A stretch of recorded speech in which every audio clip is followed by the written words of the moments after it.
알뜰맨, FOMC 회의록이 이미 나온 이야기들이라는데, 그래서 시장이 올라가는 거야? 그럼 어떤 섹터에 관심을 가지면 좋을까? 대한민국 국민 모두가 승리하는 그날까지.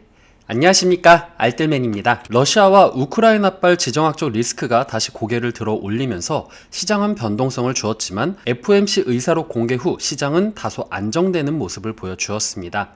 다우는 마이너스 0.16% 하락, S&P 500은 0.09% 상승, 나스닥은 마이너스 0.11% 하락, 원달러는 마이너스 0.08% 하락, 빅스 지수는 마이너스 5.49% 하락, MSCI 코리아 ETF 지수는 1.21% 상승, 2년물 국채금리는 마이너스 0.54% 하락, 10년물 국채금리는 마이너스 5% 하락, 30년물 국채금리는 마이너스 0.88% 하락 마감을 했습니다. 오늘 상승 종목 이슈로는 어제에 이어서 예상치를 웃도는 매출과 순이익 발표를 한 에어비앤비가 3% 상승을 했고요. 도어디시라는 기업이 있는데 주당 45센트의 손실을 기록을 했지만 매출 부분이 13억 달러 부분이 예상치를 상회했다라는 부분에 있어서 32% 상승을 하는 모습을 보여주었습니다. 하락 종목 이슈로는 패스틀리가 있는데 클라우드 컴퓨팅 서비스 기업입니다. 매출이 9,770만 달러고 주당 10센트의 손실이 있었는데 이 부분이 예상치를 상회를 하면서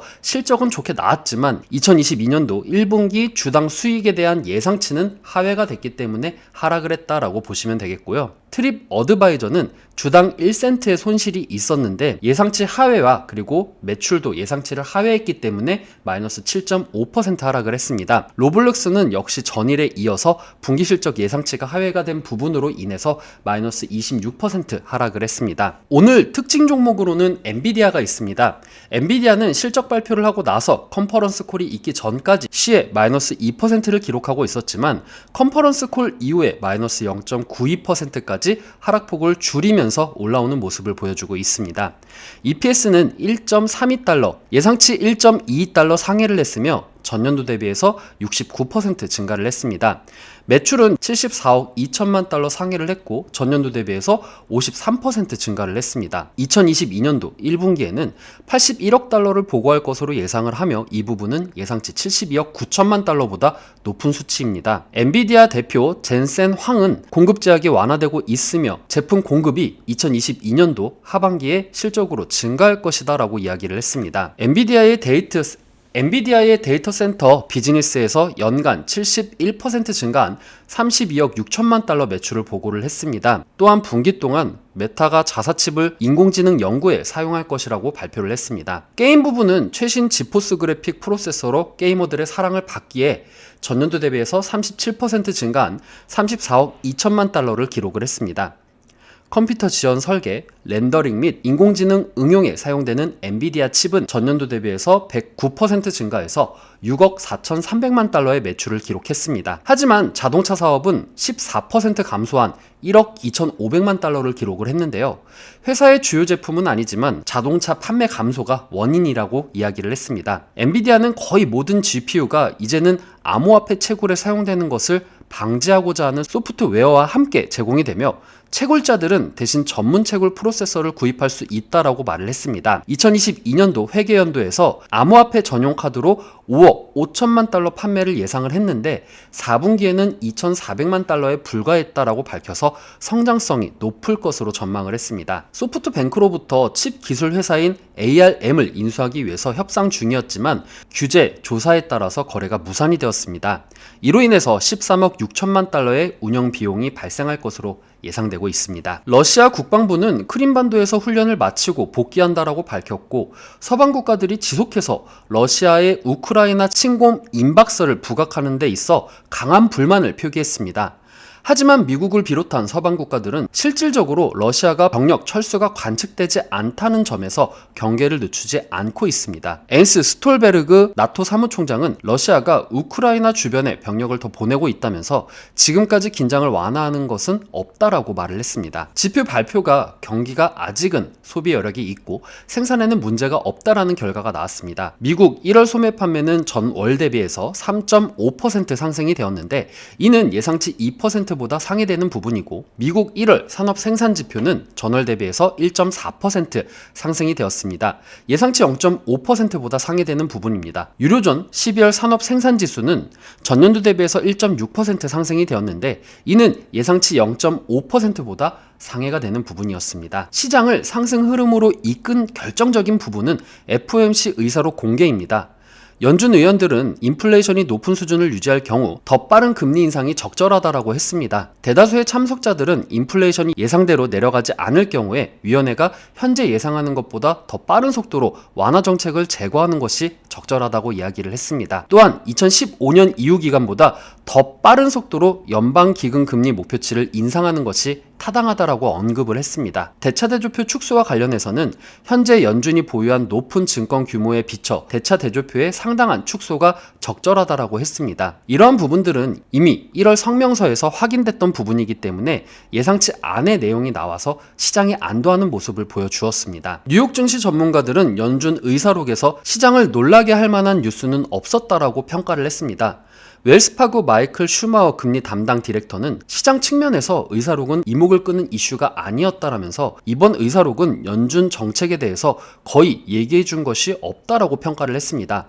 알리안츠 인베스트먼트 매니지먼트 찰리 리플리 선임 투자 전략가도 시장이 이미 가격에 반영되고 있는 것보다 연준이 더 공격적일 것이라는 점을 시사하는 것은 아무것도 없었다라고 말을 했습니다. 캐피털 이코노미스트의 폴 애쉬워스 이코노미스트는 당국자들이 50bp 인상으로 긴축을 시작한다라던가 모든 회의에서 금리를 인상한다라는 부분과 같은 일은 심각하게 고려하고 있지 않는 것으로 보인다라고 전달을 했습니다. 시카고 상품거래소 CME 패드워치에 따르면 연방기금 금리 선물 시장에 반영된 올해 3월 금리 인상할 가능성을 100%로 보고, 그리고 25bp 인상 가능성은 55.7%, 그리고 50bp 인상 가능성은 44.3%로 나타났습니다. 불과 어제까지만 하더라도 58.9%에서 44.3%로 떨어진 부분이 눈에 띄었습니다. 3월 서부 텍사스산 원유 WTI 가격은 전장보다 1.59달러 오른 배럴당 93.66달러, 1.7% 상승 마감을 했습니다.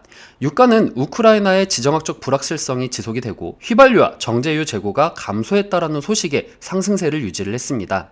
애널리스트들은 휘발유 재고는 50만 배럴 증가를 하고 정유 재고는 170만 배럴 줄어들 것으로 예상을 했습니다. 오클라호마 쿠싱 지역의 원유 재고는 190만 배럴 줄었고 전략적 비축유도 270만 배럴 감소했습니다. 오한다의 크레이그 얼람 선임시장 애널리스트는 시장은 여전히 극도로 빡빡한 상황이며 위기 고조로 유가는 위쪽을 향하고 있다라면서 지정학적 긴장의 완화가 유가가 $100까지 오르는 것을 잠시 늦추는 것일 뿐이다 라고 이야기를 했습니다. 지금 코스피는 외국인과 기관들이 개인들의 물량을 받으면서 1.19% 상승을 하고 있고요. 코스닥은 개인과 기관이 방어를 하면서 0.92% 상승을 하고 있습니다. 현재 상승률 종목으로는 1위는 선진뷰티 사이언스, 2위는 UNI, 3위는 베셀, 4위는 KCT, 5위는 LNS 순입니다. 신고가 종목으로는 UNI, 상상인, EM텍, CJ 프레시웨이가 있습니다. 오늘 상한가를 기록하고 있는 선진뷰티 사이언스는 지난해 호실적과 주당 1주를 배정하는 무상증자 결정 소식에 상승세를 기록하고 있다라고 기사가 나왔습니다. 외국인들은요, 위메이드, 휴마시스, 바이오니아, 알테오젠, 컴투스 홀딩스 순으로 매수를 하고 있었고요.